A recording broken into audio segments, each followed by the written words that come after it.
이런 얘기 진짜 오랜만에 해보는 것 같아.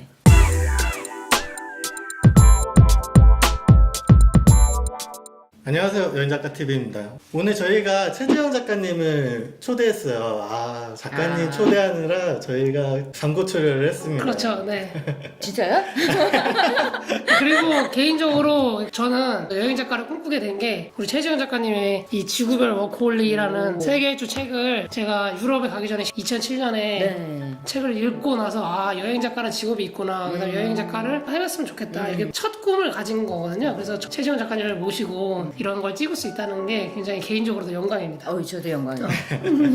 작가님 네. 자기소개 잠깐만 해주실 수 있으실까요? 네, 여행하고 글 쓰고 사진 찍는 여행 작가입니다. 네. 최지영 작가님이 가장 유명한 게 아무래도 지구별 워커홀릭인데 그때 당시에 세계여행이 이제 막 패동할 때 그맘때였던 걸로 저는 네. 기억을 그렇죠. 이제 해요. 점점 좀 대중화되기 시작할 때 아닌가요? 아니 그때 아마 다른 분들이 제가 다녀온 걸 보고 아 저런 애도 가는데 나도 갈 수 있지 그러신 것 같아요. 그래서 그 이후로 본물 터지듯이 세계 네. 일주를 되게 많이 가셨고 지금은 세계 일주를 가시는 분이 별로 많진 않으세요. 세계 여행을 가지. 왜냐하면 그쵸, 그쵸. 아, 저가 항공이 많아지다 보니까 굳이 한 바퀴를 돌아야 할 필요를 못 느끼는 거죠.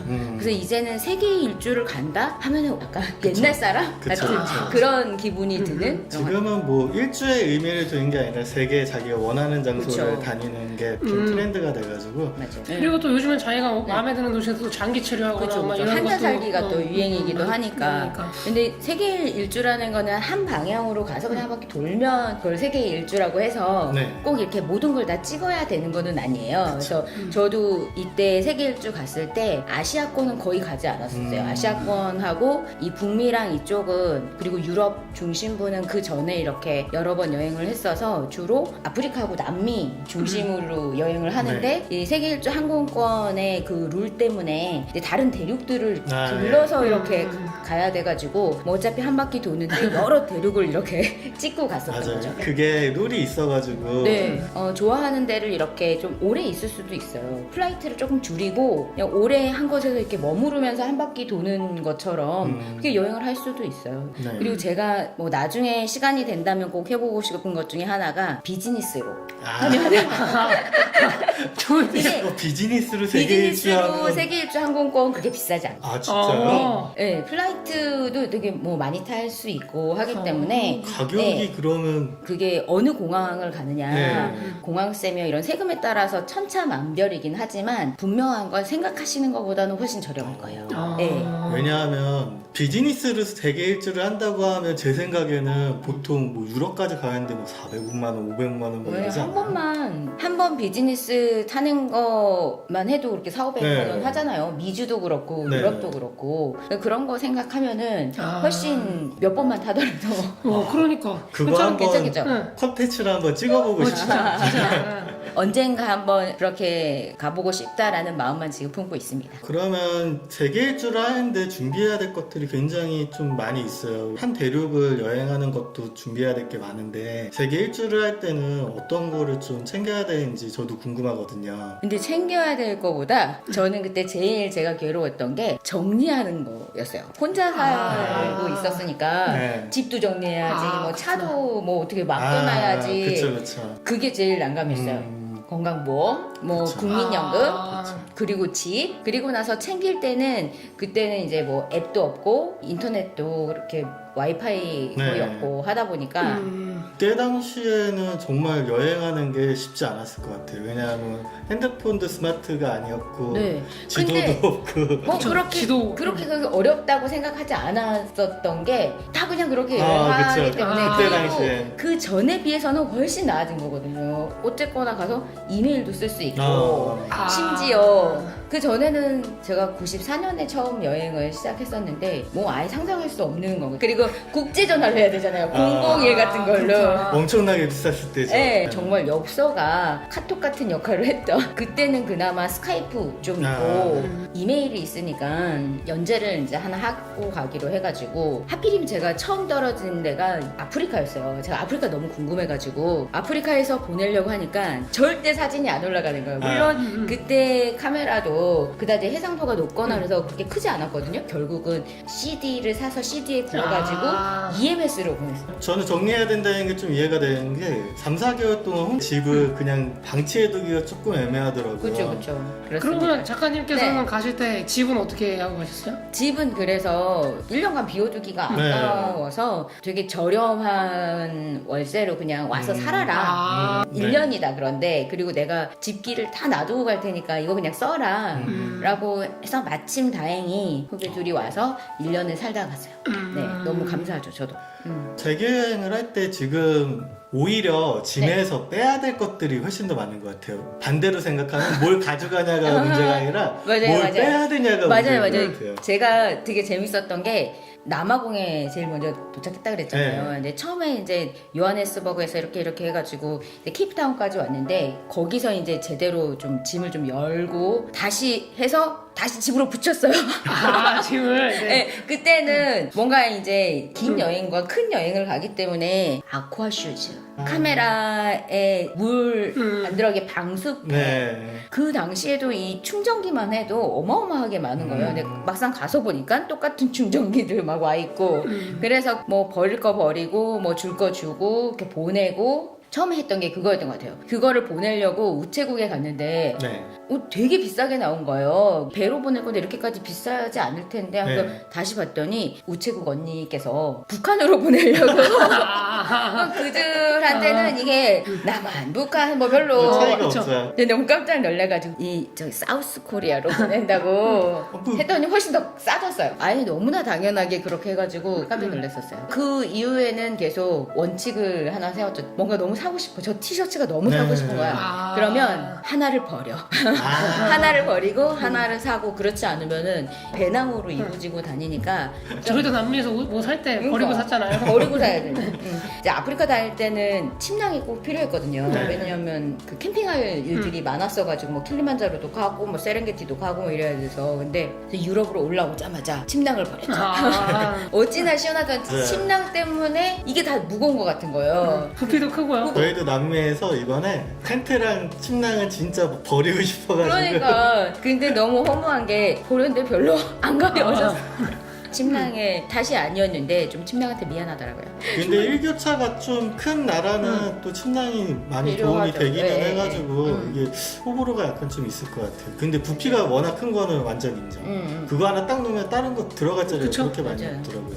그 요즘에 또 배드버거 때문에 한국 분들도 침낭 많이 가지고 다니시잖아요. 편안여행하는 사람들도. 네. 저는 항상 되게 얇은 면천 있잖아요. 네. 그거를 가지고 다녀요. 그래서 라이너처럼 네, 실키한 거는 막 감겨가지고 안 네. 입고 면으로 가볍고 좀 얇은 걸로 해가지고 일단 깔고 어디서든지 뭐 특급 호텔에서 자지 않는 한 좋네요. 네, 그래서 항상 왜냐면 그건 면으로 된 것도 접으면은 부피도 네, 그렇게 줄어들니까. 많지 않고 특히 야간 열차 같은 거 탈 때 아, 그럴 때 그렇구나. 많이 좋고 지금도 저는 좀 느리게 길게 하는 여행을 좋아해요. 개인적으로는 그런 여행을 네. 더 좋아하는데 핀란드 4박 6일, 아. 일본 1박 2일 이런 거 일 때문에 가는 거죠. 예전에 이제 회사 다닐 때는 날짜가 별로 없으니까 그쵸. 어쩔 수 없이 제가 했던 여행 중에 가장 기억에 남는 여행 중에 하나는 퇴근하면서 집에 가는데 갑자기 마음이 계속 헛헛하고 네. 이러면 안 될 것 같은 우연히 하다 보니까 인터파크에 제주 가는 항공권이 남아있더라고요. 네, 네. 그래서 막 비행기를 타고 제주도를 가서 탑동에서 이렇게 파도를 바라보다가 맥도날드에 가서 커피 한 잔 마시고 아, 그 언저리에 있는 숙소 하나 잡아서 자고 첫 비행기로 올라와서 바로 출근을 또 했어요. 출근하고. 네. 네. 저희 회사가 서대문에 있어서 네. 그냥 김포항에서 막바로 사람들은 그냥 어제 입은 옷 또 입고 왔네 뭐 이 정도로 아, 생각할 텐데 그냥 딱 그렇게 갔다 왔는데도 나 혼자만의 비밀이 생긴 것 같기도 하고 이거 사실 그런 여행부터 되게 긴 여행까지 여행은 다 각자의 의미와 재미가 있는 것 같아요. 그거야말로 소확행 아닌가 요즘에. 소확행 하긴 좀 비싸죠. 비행기 값이 지금은 이제 제주 갈 때 비행기 아, 그쵸. 제일 싼 뭐 평일 뭐 이런 거 이제 찾아서 가는데 그때는 이제 회사도 다니고 당장 지금 뭔가 그쵸. 바람이 필요하니까 인공호흡하러 제주도에 갔던 거죠. 지금도 주말권 곧바로 예약하려고 그러면 좀 아, 적지 비싸요. 않아요? 맞아요. 비싸요. 비싸요. 비쌉니다. 네. 저 같은 경우에는 여행하다가 한 90일 정도 지나니까 슬슬 집에 돌아오고 싶던데 맞아요. 어느 정도 기간 걸리셨는지. 지금은 좀 긴 여행에 좀 단련이 돼서 한 달이 정말 짧거든요. 예전에는 한 달 주기로 좀 몸이 조금씩 아팠던 것 같아요. 특별히 좀 서러운 일이 있거나 뭔가 괜히 지나가다가 뭐 무슨 일이 생겼을 때 뭐 이럴 때 마냥 집에 가고 싶은 거죠. 저는 남미에서 카메라 잃어버렸을 때 그러니까 의욕이 없어지죠. 저 그래서 책의 마지막 그 남미 부분은 이 뭐 다른 것도 좋은 카메라로 찍은 건 아니지만 똑딱이로 찍은 사진들이에요. 그게 왜 그러냐면 다 털려가지고 아무것도 없었거든요. 리마에 도착해가지고 리마에서 일단 콜롬비아 갔다 내려와가지고 이렇게 다닐 일정이었거든요. 네, 콜롬비아 올라가다가 에콰도르에서 이걸 다 털린 거예요. 저도요. 어디서? 저는 거기 국경지대 넘어갈 때 그때 이제 방심하는 찰나였어요. 저는 되게 웃겼던 게 꾸엔카에 대한 이미지가 되게 기대를 많이 하고 갔어요. 왜냐하면 이 다른 제가 읽었던 책에서도 정말 무이 트랑킬로한 이 아름다운 도시의 전형, 그리고 거기에선 꼭 그 대성당 옆에 있는 꽃 파는 아주머니들과 한번 놀아봐라. 그리고 꽃을 한 다발 사서 가지고 다녀봐라. 뭐 이런 식의 내용이 있는 거야. 너무너무 기대를 하면서 가서 정말 남미에서 혼자 있을 때는 네. 카메라를 아예 안 꺼냈거든요. 네. 근데 처음으로 카메라를 꺼낸 게 잘못이었던 거예요. 아주머니들을 이제 멀리서 좀 찍고 가서 얘기도 좀 하고 꽃을 보고 이렇게 한 바퀴 이렇게 도는데, 그러니까 정말 중심지인데 하필 그때 그 길에 아무도 없었어요. 바로 전에 이 지역에서는 이런 식의 소매치기가 유행이다. 뭐 그걸 막 읽고 갔어요. 다 예습 다 하고. 네, 그렇게 갔는데 힘에는 못 이기겠더라고요. 남자 4명이 달려가지고 그걸 그냥 다 뺏어갔어요. 강탈. 쿠엔카 도시는 되게 예쁘고 저는 마음에 들어요. 근데. 그러니까 에콰도르에 대해 많이 기대를 하고 갔었는데 아마 갈라파고스도 가고 아마 더 갔을 텐데. 저도 기대를 되게 많이 하고 갔던 나라인데 애증의 에콰도르였어요. 끼토로 올라가는데 옆에 앉은 이 에콰도르 아저씨께서 계속 에콰도르 좋냐고 계속 물어보는 언젠가 다시 가면은 좀 좋은 기억으로 다시 채우고 싶네요. 세계일주 하면서 네. 가져갔던 품목 중에 네. 이것만 내가 꼭 가져오길 잘했다 라고 예. 하시는 아이템이 있을까요? 있어요. 커피포트요. 제가 커피든 차든 꼭 마셔야 되는 사람이어가지고 되게 작은 커피포트여서 아침에 항상 그걸로 물 끓이고 사실 책 나왔을 때 이벤트 상품으로 뭘 하면 좋을까라고 이렇게 편집자님이 물어보셨을 때 커피포트를 할까도 생각한 적이 있었어요. 되게 조그만 걸로. 저희 남편은 꼭 가지고 다니는 게 정수기를 가지고 다녀요. 정수기. 진짜요? 정수기를 여러 버전으로 가지고 다녀요. 저번에 괜찮은데요? 신혼여행 갈 때 정수기 3개 가져갔나? 2개 가져갔나? 왜냐면 우리 여행 가가지고 물갈이 한다고 해가지고 맞아. 물 때문에 네, 고생하는 경우가 좀 맞아요, 있잖아요. 맞아요. 비는 크지 않지만 정수기까지 챙길 것까지야. 작은 헤드랜턴이 정말 유용했어요. 물론 제가 좀 이상한 사막 같은 데를 많이 가서 그렇기도 하지만 사막이 아니더라도 네. 어두울 때 물론 스마트폰에 요즘에 있죠. 많이 기능이 있긴 한데 배터리나 여러 가지 면을 고려했을 때 헤드랜턴이 작은 거 하나 네. 꼭 가져가면은 장기 여행에서는 맞아요. 그쵸. 꼭 필요할 것 같아요. 특히 이렇게 새벽에 출발하는 산행이 무척 많거든요. 그쵸, 일출 산행 네, 많잖아요. 일출 산행 이런 거에는 꼭 필요한 게 헤드랜턴이에요. 맞아요. 저희도 남미에서 피츠로이 갈 때 피츠로이 이런 갈 때. 건 네, 저 런턴 없이 갔었는데 정말 칠흑 같은 어둠을 올라가가지고 같이 갔던 작가님이 너는 헤드랜턴도 없어가지고 이게 준비성이 부족하다고 이제 얘기하셨었거든요. 제가 핸드폰으로 손전등으로 하는 건 확실히 불편하더라고요. 네. 왜냐면 손이 일단 하나를 못 그럼요, 쓴다는 그럼요. 거 자체가 맞아요. 그럼요. 세계여행 에피소드와 여행할 때 가져가면 뭐 좋은 아이템을 이야기 나눴죠. 그러면 저희는 다음에 다른 영상으로 찾아뵙도록 하겠습니다. 감사합니다. 감사합니다. 감사합니다.